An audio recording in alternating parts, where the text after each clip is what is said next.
University మంచి భవిష్యత్తు కోసం తెలుగు విద్యార్థులు ఇష్టపడే యూనివర్సిటీ. కాల్ 9059052378 9059052379.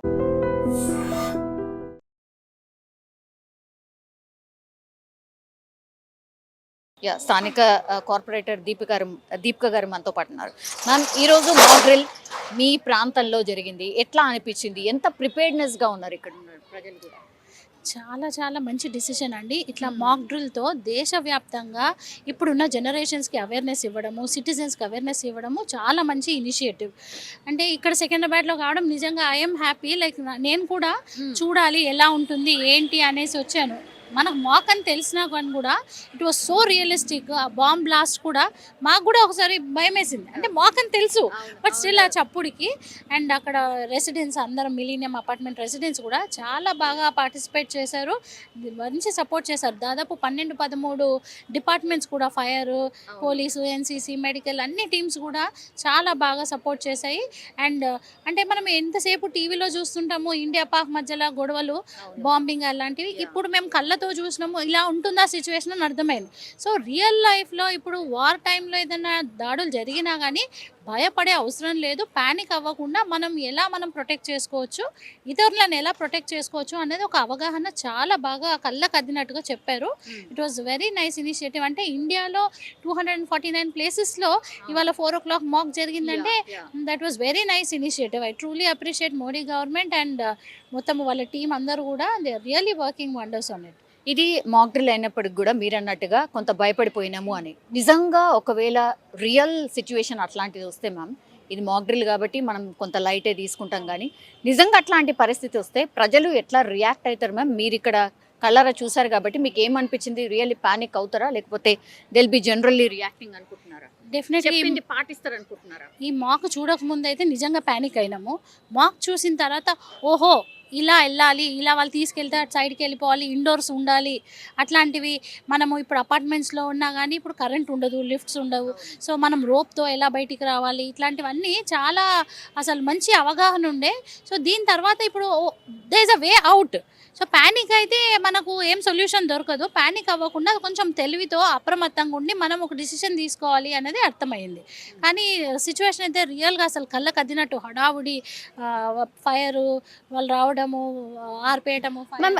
ఇది ఒక గ్రౌండ్ మాక్ డ్రిల్ కాబట్టి అన్ని డిపార్ట్మెంట్స్ అన్ని అందుబాటులో ఉన్నాయి కాబట్టి టక్ టక్ టక్ మని అయిపోయినాయి. ఆ సిచ్యువేషన్ లో నిజంగా అన్ని సమాచారం ఉంటుంది కదమ్మా, సైరన్ ఉంటుంది. That is what they saying. Siren వస్తుంది. సో మనం అందరం కూడా అలర్ట్గా ఉండాలి. దాంతో ఇలాంటి సిచ్యువేషన్స్ అరైజ్ అవుతాయి కాబట్టి ఇవన్నీ ఫస్టే మనకు చెప్పడం జరుగుతుంది. డెఫినెట్గా we will have an intimation.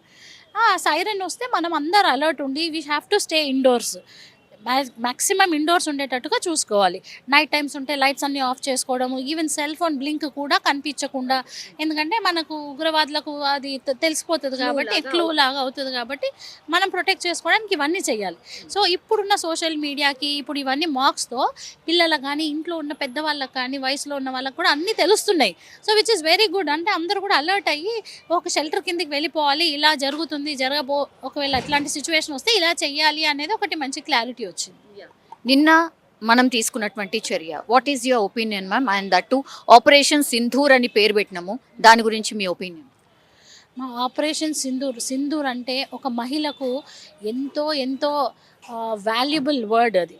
ఎందుకంటే దానికి వెలకట్టలేని ఇది సింధూర్ అంటే. అటువంటి 28 మంది మహిళల సింధూరం దూరం చేసిండ్రు. జస్ట్ మీరు హిందువా ముస్లిమా అని అడిగి వాళ్ళని షూట్ చేసిండ్రు, పాయింట్ బ్లాంక్. సో అక్కడ వాళ్ళ సింధూరం పోగొట్టుకున్నారు. అట్లాంటిది ఇమీడియట్గా స్పందించి మన మోడీ గారు సింధు జలాలను వాళ్ళకి, పాకిస్తాన్ వాళ్ళకి ఆపివేయడము అండ్ వీసాలది ఆపివేయడము, that was a very very fantastic decision taken immediately, spontaneously. So ఆ పార్ట్ చాలా బాధాకరం. అంటే ఆ చర్య, ఆ ఉగ్రవాద దాడి ప్రతి ఒక్క సిటిజన్ని కూడా కాల్చివేసింది, కదిలిచ్చింది. మేమందరం కూడా మోడీ గారి పట్ల మేమందరం సపోర్ట్ చేస్తున్నాము. వారు ఎటువంటి డిసిషన్ తీసుకున్నా వీఆర్ విత్ హిమ్. బికాజ్ మనకు ఒక నమ్మకం కుదిరింది కాబట్టి ఆయన ఎటువంటి ఏది చేసినా కానీ మన మంచికే చేస్తారు, మన దేశం కోసము మన కోసం చేస్తారు అన్న నమ్మకంతో మేమందరం కూడా పార్టీలకు అతీతంగా, కులాలకు మతాలకు అతీతంగా వీఆర్ విత్ హిమ్. అండ్ ఈరోజు కూడా జరిగిన మాక్ డ్రిల్లో ఈరోజు మనకు అందరూ సపోర్ట్ చేసిండ్రు. వాళ్ళందరూ కూడా it is a contribution towards our nation. So మేమందరం కూడా తప్పకుండా దేశం కోసము మన ప్రధాని తీసుకున్న ఏ డిసిషన్కైనా మేమందరం సపోర్ట్ చేస్తాం. 9 ఉగ్ర స్థావరాల్ని ఆల్రెడీ డిస్ట్రాయ్ చేశారు మ్యామ్. అట్లాంటి ఎన్నో ఉన్నాయట పాకిస్తాన్లో, జస్ట్ 9 మాత్రమే టచ్ చేశాం. సో సినిమా అభి బాకీ హే అని అది ఎగ్జాక్ట్లీ మ్యామ్ అని అంటున్నారు. అక్కడి నుంచి అదే చర్య ఉంటే ఎట్లా? కంపారిటివ్లీ ఇప్పుడు మనమైతే ఉట్టి ఒక ట్రైలరే అనుకుంటున్నాము, సినిమా బాకీ హే అంటున్నాము. కాకపోతే పాకిస్తాన్ నుండి కూడా వాళ్ళు అట్లాగే అనుకుంటారు, వాళ్ళు కూడా దే ఆర్ పవర్ఫుల్ అని అనుకుంటారు. కాకపోతే వాళ్ళ స్ట్రెంగ్త్ ఏంటో మన స్ట్రెంగ్త్ ఏంటో ఆల్ ఓవర్ ద వరల్డ్ అందరికీ తెలుసు. సో వాళ్ళు అరిచే కుక్కలు కరవవు అంటారు కదా, అట్లా వాళ్ళు ఎగురుతూనే ఉన్నారు. మనం చేసేది నిన్నెవరికన్నా తెలుసా సింధూర్ ఆపరేషన్ ఎంత సైలెంట్గా అయ్యింది? So that is Modi, that is India, and we are showing our strength. ఇట్లాంటివి ఇంకా రానున్న రోజుల్లో చాలా డిస్ట్రాయ్ చేస్తాము. పాకిస్తాన్ నామరూపం లేకుండా చేస్తాం. వరల్డ్ మ్యాప్స్లో వేర్ ఇస్ పాకిస్తాన్ అని ఐడెంటిఫై చేయకుండా చేస్తాం. అదంతా మోడీ గారు చేయడానికి మేమందరము as Indians we will support him.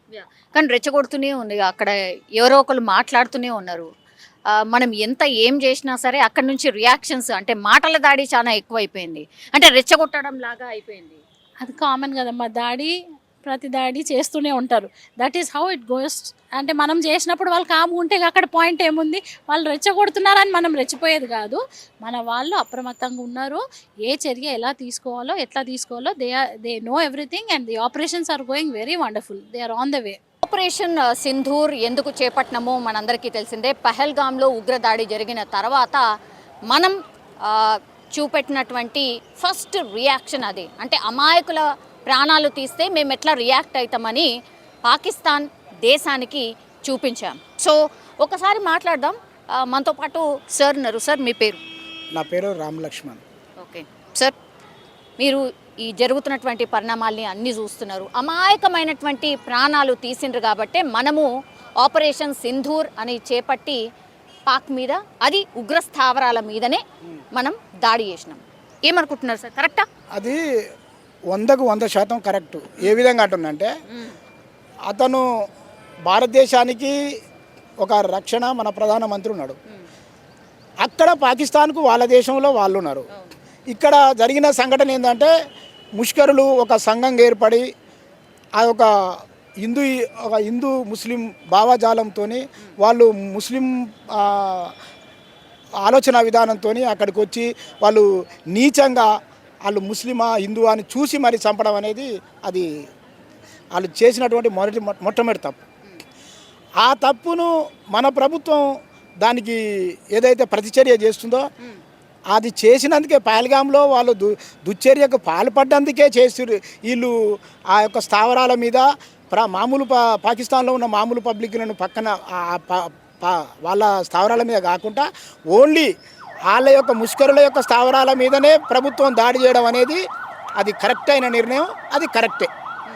కాబట్టి మనం దాన్ని తప్పుపట్టడానికి ప్రధానమంత్రిని కానీ దేశంలో భారతదేశం పరంగా తప్పుపట్టడానికి వీల్లేదు. కాబట్టి అది కరెక్ట్ నిర్ణయం.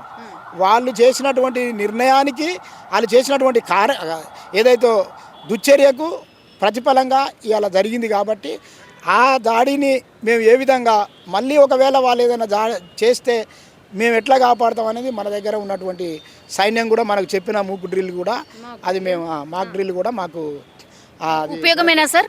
ఉపయోగమే. ఎందుకంటే అక్కడ ఏం జరుగుతుందో మనకు తెలియదు. మనం ఇక్కడ నిద్రపోతాం, లేకుండా మన పని మనం చేసుకుంటాం. కానీ అక్కడ ఏం జరుగుతుంది అని ఇక్కడ చూపించరు.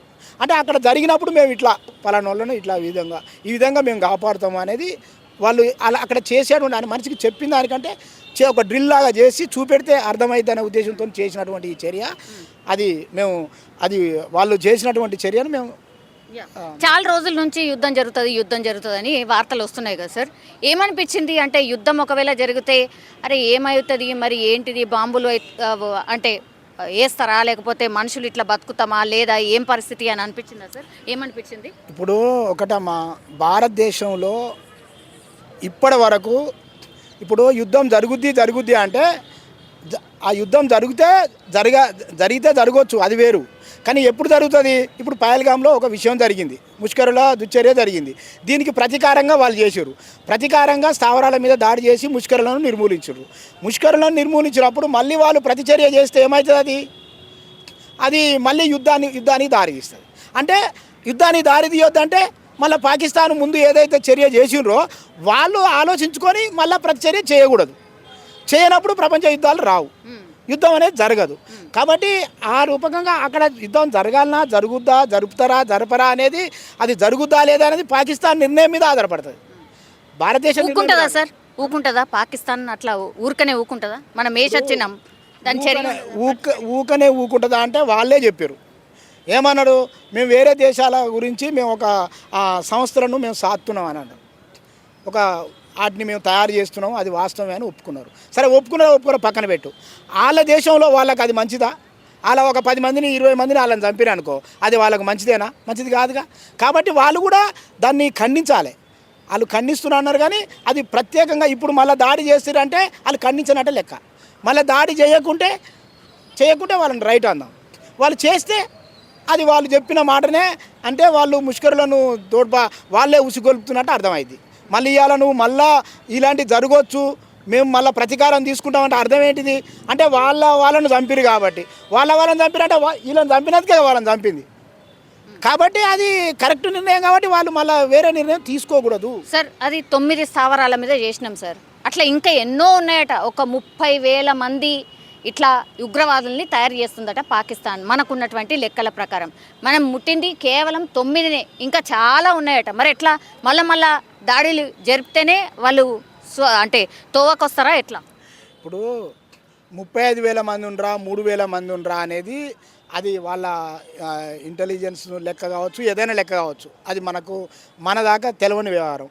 అయితే నేనేమంటున్నా అంటే ఆ వ్యవహారం ఇలాంటి గ్రూపులు తయారు కావడానికి నా ఉద్దేశంలో ఏముందనంటే ప్రతి ఒక్కడు బానిసలాగా పనిచేస్తుండు. అరే నువ్వు పోయి ఆ గ్రూపులో ఉండి జైరా అంటే సపోజ్ వాళ్ళే చెప్తే చేసిరు అనుకుందాం. ఇప్పుడు 35,000 మంది గ్రూపులు తయారు చేసిరు అని అంటున్నాం కదా, అంతమంది దాంట్లో ఉంటురు అని అంటున్నారు కదా. అయితే అలాంటి వాళ్ళు ఉంటురు అనడానికి కారణం ప్రత్యేకంగా ఆహార సమస్య అని నాకు ఉద్దేశం. ఎందుకంటే ప్రతి మనిషికి, జీవించిన ప్రతి మనిషికి భోజనం ఆహారం అవసరం. ఈ భోజనం అనేది ప్రభుత్వాలు పెడుతున్నాయి అంటుర్రు. కానీ అసలు మనిషి ఏ వ్యక్తి అయినా సరే పని చేసినా చేయకున్నా ఆహారం మాత్రం కంపల్సరీ అవసరం. కాబట్టి ఆ అవసరాన్ని ఫస్ట్ ప్రభుత్వం గుర్తించి పని చేసినా చేయకున్నా ప్రతి వ్యక్తికి ఆహారాన్ని అందించాలి ఫ్రీగా అందించినప్పుడు మనిషి ఏం చేస్తాడంటే ఆరోగ్యం కానీ మనసు కానీ నిమ్మలపడుతుంది. మనసు నిమ్మలపడ్డప్పుడు ఒకడు వచ్చి పిలుస్తాడు, అరే బాబు నువ్వు దాంట్లో పోయి ముస్కర్లో పోవో లేక ఆడిపో ఈడిపో అంటే ఆవు సార్ నాకు అదంతా అవసరం లేదు సార్, నాకు అవసరం లేదు. ఎందుకంటే వాడికి తిండి ఉంటుంది. వాడు ఈడిపోడు ఏ గ్రూపులో చేయను కాడు. వాడు గ్రూపులో చేయను కానప్పుడు ఒకడు ఏం చేస్తాడంటే వాడు అవసరం, అరే నా కుటుంబం మొత్తం బతకాలంటే నేను ఇక్కడ పని చేయాలనేది ఉంటుంది. ఇలాంటి ఆలోచన విధానంతో పోయిన వాళ్ళు ఉంటారు. అలాంటి వాళ్ళకు పరిష్కారం ఏంది? ఆహారం అనేది మనిషికి, కుటుంబానికి అవసరం లేనిది, అది ప్రభుత్వానికి అవసరమైంది. ప్రభుత్వం ఆ ఆహారాన్ని ఫ్రీగా అందిస్తే అప్పుడు ఏమవుతుందంటే ఇంకో గ్రూపిజం తయారు కాదు, బానిసత్వం పోద్ది. బానిసత్వం పోయినప్పుడు గ్రూపిజాలు ఆ 35,000 మంది ఒక గ్రూపులుగా తయారవుతారు కదా. దేని వాళ్ళకు తయారవుతారు? వాళ్ళు ఒక మతమే కాదు, మతం వెనుక వాళ్ళ యొక్క ఆహార ఉండొచ్చు. ఆహారం కడుపు కాలిండొచ్చు. వాడు కడుపు కాలినోడు ఆడ పని చేస్తా అని పోతాడు, కడుపులో బిర్రుగున్నోడు ఆడ పోతాడు. ఇప్పుడు వేరే వాళ్ళు ఉన్నారు, ఒక పెద్ద డిమార్ట్ లాంటి పెద్ద మాటలు ఉన్నాయి. వాళ్ళందరికీ వాళ్ళు ఏళ్ళకు పోరు. వాళ్ళు ఆల్రెడీ వానికి ఎక్కడి నుంచో అన్ని మాటల నుంచి ఆయనకి డబ్బు వెళ్ళిపోద్ది. అన్ని మాటల నుంచి డబ్బు వెళ్ళిపోతే వాడు ఏం చేస్తాడు? ఎక్కడ పోడు, ఏ గ్రూపులో. మరి ఇడు కడుపు కాలినోడు ఏంది ఇలాంటి గ్రూపిజంలో చేరే అవకాశం ఉంది అదే పాకిస్తాన్లో. అలాంటప్పుడు పాకిస్తాన్ కూడా, భారతదేశం కూడా, ప్రపంచ దేశాలు కూడా ఈ విషయాన్ని ఆలోచించి అసలు ప్రతి పౌరునికి ఆహారం అనేది ఎంతో రెవెన్యూ ఉంది, ఇంత రెవెన్యూను ముందు ఆహారానికే అందించాలి. సో ఏదైనా అత్యవసర పరిస్థితులు ఉంటే ఫస్ట్ మనకు కావాల్సింది హాస్పిటల్. సో ఈ మాక్ డ్రిల్లో హాస్పిటల్స్ ఇంపార్టెన్స్ ఏంటి, అట్లాగే ఎలాంటి ఇన్స్ట్రక్షన్స్ ఇచ్చారు ఏంటి ఒకసారి కనుక్కునే ప్రయత్నం చేద్దాం. Ma'am, very important ma'am. మీరందరూ కూడా ఐ థింక్ హై అలర్ట్లో ఉన్నారు. 24/7 హాస్పిటల్స్లో పూర్తిగా బెడ్స్ అందుబాటులో ఉండాలి, ఇవన్నీ కూడా ఆదేశాలు అందినట్టున్నాయి. How you are prepared ma'am? We are prepared very well అండి. ఇవాళ ఎందుకంటే ఇలాంటి మాక్ డ్రిల్స్ జరిగినప్పుడు we also have to like introspect like how prepared we are అనేది మనకు ఒకటి తెలుస్తుంది. అండ్ ఇమీడియట్గా మనం ఏం చేసామంటే కాల్ రాగానే we come immediately with all the basic equipments like oxygen and basic medicines and emergency medicines, kits అన్ని, స్ట్రెచర్స్, వీల్ చైర్స్ అన్నీ తీసుకొని వచ్చేసాము. సో ఇంకా ఇది ఈ అవర్ కాదు, ఈ డే కాదు, it is going suppose it's going to extend for few days or few months also. So ఆ దానికి ప్రిపేర్డ్నెస్ అనేది ఇప్పుడు మా దగ్గర 10 మెడికల్ టీమ్స్ వచ్చారు. So we need to be prepared more number of staff and more number of equipments and wheel chairs ఇప్పుడు 4-5 మా దగ్గర ఉన్నదే అంతా పరిగెత్తుకొని వచ్చాము. So we have to have a proper ఇదనమాట, మనము ఇంట్రాస్పెక్ట్ చేసుకోవాలి ఎన్ని కావాలి. ఇలాంటి డైలీ సిచ్యువేషన్ 24/7 అంటే మనకు డాక్టర్స్ కావాలి, స్టాఫ్ కావాలి, అండ్ దెన్ మన ప్రొటెక్షన్ కూడా అవసరము. Then first we have to protect our cells.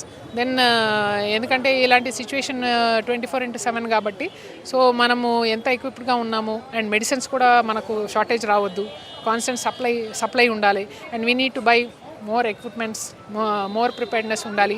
And from our side preparedness కూడా and from the citizen side also awareness create చేయాల్సిన బాధ్యత మనది.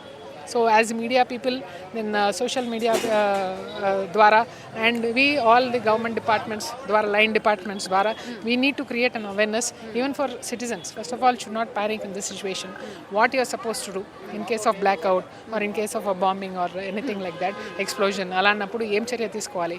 ఎల్డర్లీ ఏజ్ గ్రూప్స్ ఉంటారు, దెన్ చిల్డ్రన్ ఉంటారు. సో అందరికీ రిపీటెడ్గా అవేర్నెస్ అండ్ ఇలాంటి మాక్ డ్రిల్స్ రిపీటెడ్గా జరగాలి. ఎప్పుడో మనకు 1971లో ఇలాంటి సిచ్యువేషన్ వచ్చింది, మళ్ళీ తర్వాత 50 years we have not been doing any drills. ఎవరమో చూడలేదు. ఇలాంటి పరిస్థితి రావద్దనే కోరుకుంటాం, బట్ మన చేతిలో లేదు. Some things are unpredictable and inevitable. So we have to be prepared for the worst always. So అలాంటి ప్రిపేర్డ్నెస్ అంటే ఇవాళ తెలిసింది మాకు ఇంకా ఎంత ప్రిపేర్డ్గా ఉండాలి. ఎందుకంటే here we have only first aid. So అక్కడ రాగానే we have divided the cases into mild, moderate, severe అనమాట.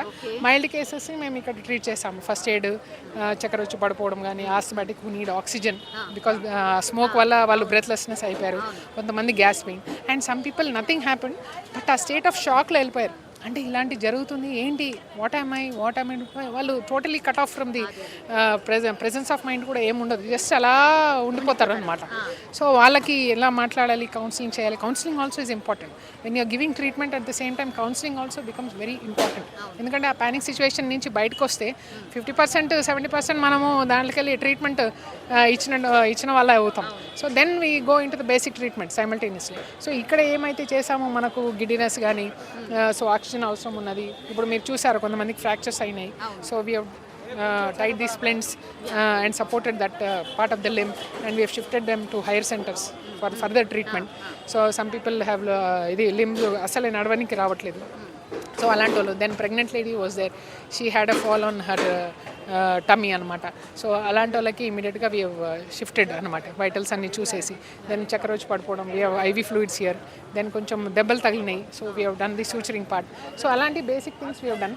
కానీ ఇంకా కూడా మేము గేరప్ కావాలి అనేది ఒకటి మెసేజ్ మాకంతా అర్థమైంది. This is not enough, we have to be prepared for more and any time the call comes we have to be ready అనేది మనకు రిలాక్స్ కావడానికి లేదు.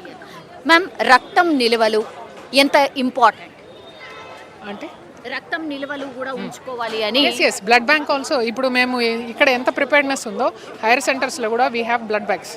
ఆల్ ది బ్లడ్ బ్యాంక్స్ ఉన్నాయి. ఇప్పుడు షెనాయ్లో ఉంది, డిస్ట్రిక్ట్ హాస్పిటల్లో ఉంది, దెన్ కార్పొరేట్ హాస్పిటల్స్లో అందరికీ ఇప్పుడు మేము ఎలా ప్రిపేర్డ్గా ఉన్నామో అక్కడ కూడా టీమ్స్ ప్రిపేర్డ్గా ఉన్నాయి. సో ఇక్కడ నుంచి మేము పంపించే వరకు వాళ్ళకు ఫోన్ కాల్స్ వెళ్తున్నాయి, పలానా పేషెంట్ మీకు పంపిస్తున్నాము, we need that, they need ICU admission, they have to taken in to the OT అలాంటి. And blood banks are also available చేసుకున్నాం మేము. అవైలబుల్ చేసుకుని మనము ఈ ట్రీట్మెంట్ అని కొనసాగుతుంది. And we have called all the blood banks also in case any shortage. Negative blood groups తక్కువ ఉంటాయి మనకు, రేర్ ఉంటుంది. సో అట్లా వేరే బ్లడ్ బ్యాంక్స్ కూడా మన కాల్స్ వెళ్ళి be prepared any time we will want the blood groups. And donors list కూడా మేము రెడీగా పెట్టుకున్నాం అనమాట. So any particularly negative and some times we will be needing more then 4, 5, 6, 7 అలా ఉంటుంది. దెన్ తెల్ల రక్తం అంటాం, ఎఫ్ఎఫ్పి కావాలి, ప్లాస్మా కావాలి, దెన్ మనకు ప్లేట్లెట్స్ కావాలి, ఇలాంటివన్నీ ఉంటాయి. సో అన్నీ కూడా మేము ప్రిపేర్డ్నెస్గానే ఉన్నాం. అసలు with in short time just phone calls దీంట్లోనే మేము ఇన్ని చేసామా అనేది చాలా మంచిగా అనిపిస్తుంది. అసలు వీఆర్ ప్రిపేర్డ్ ఫర్ సచ్, అంటే ఇమీడియట్గా వీ స్టార్టెడ్ అనమాట. వర్స్ట్ ఉన్నా కూడా yes, yes. రెడీ అని we are ready for that, but we need to be even more fast and quick అనిపించింది. ప్రొవైడెడ్ మనకు బండ్లు అవన్నీ ఫాస్ట్గా వచ్చేసాయి, అన్నీ వచ్చేసినాయి, బట్ ఇంకా ప్రిపేర్నెస్ కావాలి. ఇంకా we may need more equipments, and if it gets prolong for few days or few months also we have to be get. దానికి మనకు ప్రిపేర్నెస్ అవసరం. ఇప్పుడు ఇప్పుడే సిచ్యువేషన్ అయిపోయిందా, yeah we're prepared, but if it gets prolong 24/7 what is it going to be? yes definitely preparedness కావాలి. అంత man power ఉందా ma'am? అంత Yes. మాక్ డ్రిల్ అయింది కదా, మీకు ఏం అర్థమైంది? దీంతో భయపడిపోయినరా లేకపోతే ఎట్లా? అంటే కొంచెం అయితే భయాందోళన అయితే అనిపించింది, భయం అయితే అయింది మేడం. కానీ ఏంటంటే చాలా సేఫ్గా వీళ్ళందరూ ఎన్డీఆర్ఎఫ్ వాళ్ళు, వీళ్ళు మన పోలీస్ వాళ్ళు చాలా ఇది చేశారు మేడం. నాకేం భయం అనిపించలేదు, దేనికైనా సిద్ధం అన్నట్టు దిగినాను మేడం. నాకు అసలు ఫస్ట్ టైం, నేను ఎప్పుడు అట్లా నాకు గోడ ఎక్కడ కూడా నాకు రాదు, కానీ నాకేం అనిపించలేదు. బాధించారు, కొంచెం స్పృహ కోల్పోతే వాళ్ళు అంబులెన్స్లో ఎక్కించుకొని వచ్చి అక్కడ నాకు సిఆర్పి చేశారు. నేను సేఫ్గా బయట ఉన్నాను మేడం. చాలా బాగా, ఇది ఏమంతే భయం ఏం అనిపించలేదు. దేనికైనా సిద్ధం మేడం మన ఇండియా కోసం. ఇప్పుడు చుట్టుపక్కల వాళ్ళు ఇదంతా చూసిన తర్వాత ఏమంటున్నారు? ఏమంటలేదు మేడం, ఏదో అయిపోయింది, ఏదో పడిపోయింది, ఏదో వస్తుంది, ఏదో పడ్డది కదా. ఇప్పుడు వార్ జరుగుతుంది కదా మేడం, మన ఇక్కడ పాకిస్తాన్, మన బార్డర్లో ఇక్కడ కాశ్మీర్ అక్కడ అంతా అదేదో జరిగిపోతుంది అన్నట్టు తెలియనిలోకి తెలియదు కదా మేడం. మనం కరెక్ట్ వాళ్ళకి మెసేజ్ ఇస్తే తెలుస్తుంది కదా మేడం. మాక్ డ్రిల్ అయితే ఈరోజు హైదరాబాద్లో ఒక 4 ప్రాంతాల్లో జరిగింది. సో ఆ డ్రిల్ యొక్క ముఖ్య ఉద్దేశం ఏంటి, అసలు ఎవరు ఎట్లా అలర్ట్గా ఉండాలి ఏంటి అనేది కూడా పూర్తిగా ఎడ్యుకేషన్ చేసిన పరిస్థితి. మనతో పాటు ఆఫీసర్ ఉన్నారు, ఒకసారి మాట్లాడదాం. సార్, ఈ డ్రిల్ ముఖ్య ఉద్దేశం ఏంటి? అట్లాగే ఈ మాక్ డ్రిల్ అనగానే అందరూ ప్యానిక్ అయిపోతున్న సిచ్యువేషన్ ఉంది సార్. సో ఏం మెసేజ్ ఇవ్వదలుచుకున్నారు? మాక్ డ్రిల్ అనేది ఎవరికైనా సరే ఒక కొత్త విషయం నేర్పించడమే. అందులో భాగంగా ఇవాళ సివిల్ డిఫెన్స్ డిపార్ట్మెంట్స్లో ఉన్నటువంటి 12 విభాగాలు ప్రజలందరికీ కూడా అత్యవసరమైనటువంటి పరిస్థితులలో ఏ విధంగా ఉండాలో వాళ్ళకి మేము చేసి చూపించాము, వాళ్ళకి నేర్పించాము. సో జరిగింది అది. సైరన్ మోగగానే పానిక్ అయిపోవడం, ఏదో జరగబోతోంది అని అనుకోవడం. అండ్ ఇంకోటి sir, siren just mock drill కోసం ఈరోజు కొన్ని ప్రాంతాల్లో మోగిందా, మొత్తం అంతా కూడా మోగాలి కదా, ఎందుకని? అది ఒక కన్ఫ్యూజన్. అన్ని చోట్ల మోగింది. మొత్తం హైదరాబాద్ సిటీలో మొత్తం కూడా 4 o'clockకి మాక్ డ్రిల్కి సంబంధించినటువంటి ఈ సైరన్ మోగింది. దానివల్ల ఏంటంటే సైరన్ మోగడం ఉద్దేశం ఏంటంటే, సైరన్ మోగినప్పుడు ఏ విధంగా మనం వ్యక్తిగతంగా వ్యక్తిగతంగా మనల్ని మనం ఏ విధంగా రక్షించుకోవాలని, రోడ్డు మీద ఉన్నాం, బండి పక్కన పడి షెల్టర్కి వెళ్ళాలి, అంతే సింపుల్. దానికోసమే ఇది చేస్తాం. అంటే అన్ని డిపార్ట్మెంట్స్ ఉన్నాయి సార్, ఇది ఎట్లా కోఆర్డినేట్ చేయబోతున్నారు? అండ్ యాజ్ వెల్ యాజ్ ఇప్పుడు మనం కమాండ్ కంట్రోల్ సెంటర్ దగ్గర కూడా ఒక అంటే కాల్ సెంటర్ లాగా ఏర్పాటు చేయబోతున్నాం, అది కూడా చెప్పినాం సార్. సో ఎనీ టైం ఏదైనా జరగవచ్చు కదా, మరి కమాండ్ సెంటర్ ఎప్పటి నుంచో ఉంది కదమ్మా, మనకి కొత్తగా వచ్చింది ఏమి లేదు. కంట్రోల్ సెంటర్ మాకు ఎప్పటి నుంచో ఉంది, ఇప్పుడు కొత్తగా జరిగింది ఏమీ లేదు కదా. దాంట్లో మేము అందరం కూడా కంట్రోల్లో ఎటువంటి విషయం, మీకు ఏమైనా ఇబ్బంది జరిగింది అనుకోండి, మీరు 100కి కాల్ చేస్తారు. ఫైర్ అయింది అనుకోండి 101కి కాల్ చేస్తారు. అంబులెన్స్ అవసరమైంది అనుకోండి 108కి కాల్ చేస్తారు. అది రొటీన్ కదండి. అదే జరిగింది ఇవాళ కూడా. కొత్తగా ఏం జరిగింది? ఏమీ జరగలేదు. సో ప్రజలకు క్రియేట్ చేయాల్సినటువంటి అవేర్నెస్ మాత్రం మనం ప్రతిసారి కల్పిస్తున్నాం. గత సంవత్సరం 8,400 మాక్ డ్రిల్స్ చేసాం. ఈ సంవత్సరం ఇవాళకి 4 నెలల లోపలనే 4,500 చిల్లర మనం ఇప్పటికే చేసాం మాక్ డ్రిల్స్. ఎవ్రీ ఫ్రైడే 150 స్టేషన్స్లో పరిధిలో తప్పనిసరిగా మేము ఫైర్ డ్రిల్ చేస్తున్నాం. అందులో భాగంగా ఇంకొకటి ఎక్స్ట్రా. ఇప్పుడు కంటిన్యూషన్ గా ఇవి ఉండబోతున్నాయా సార్? అంటే డైలీ డిఫరెంట్ ఫ్రైడే చేస్తున్నాం. ఇప్పుడు పెంచే అవకాశం ఉంది. ఎవ్రీ ఫ్రైడే చేస్తున్నాము, అదే కొనసాగుతుంది. నిజంగా ప్రస్తుతం ఉన్నటువంటి సమాజం దేనికి ప్రయారిటీ ఇస్తుంది? ఆర్థిక సంబంధాల చుట్టూ మాత్రమే తిరుగుతోంది. మళ్ళీ ఎన్నికలంగానే చాలా విరక్తి కలుగుతాం. మంచి అనిపిస్తుంది కదా, లేడీస్ కూడా ఛాలెంజింగ్ జాబ్స్ చేసినప్పుడు చాలా బాగుంటది. ట్రాఫిక్ అసిస్టెంట్స్ గా నియమించిన ట్రాన్స్జెండర్స్ అందరితో సాల్యూట్ చేయించుకుంటున్నారు. ఫుడ్ డెలివరీ ఇవ్వటానికి వెళ్ళినటువంటి డెలివరీ బాయ్ అనిల్ పై కళ్ళ ముందు